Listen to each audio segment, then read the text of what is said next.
essentially I came up to the what I call the constraints, and which is arrogance, ignorance, impatience, fear, and insecurity. Well, and at the end of the day, you got to start asking, what is mine to carry and what is mine to convert, right?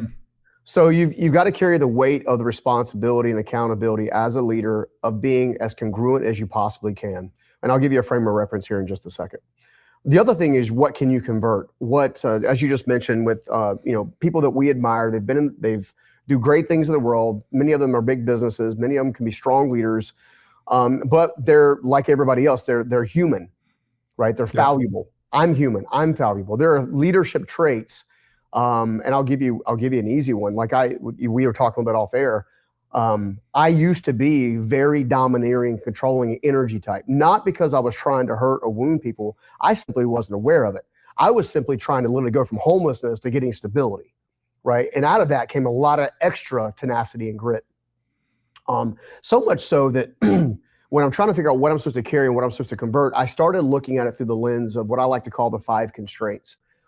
I discovered when I just look back at my own journey of scaling a company from nothing to something, that those were nothing more than symptoms of what most leaders and businesses really struggle with, that it's actually far more behavioral and integral.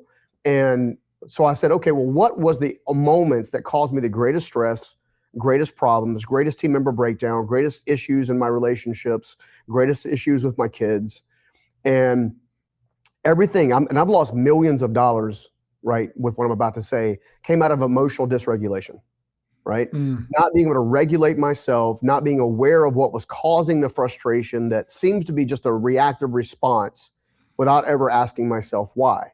So when I took that and I tore that apart, I was like, okay, well, what are the attributes? What's actually constricting my airway that's preventing from me communicating in a beautiful, real level? What's preventing me from being grounded and regulated and just present, right, as a leader with my team? What am I scared of, and all these kinds of things. And essentially I came up to the what I call the constraints, and which is arrogance, ignorance, impatience, fear, and insecurity. These 5 emotional triggers, or subconscious programs, if you will, drive all kinds of bizarre external behavior. So when I started looking at, okay, what would it mean to become a fully integrated leader? Well, I simply have to move from the 5 constraints to their 5 opposites, right? So if a constraint is arrogance, one of the opposites of arrogance is humility. Well, what does it mean to show up in a humble way, but not being a pushover, right? The next one's ignorance. Okay, what's the opposite of ignorance? The opposite of ignorance is teachability.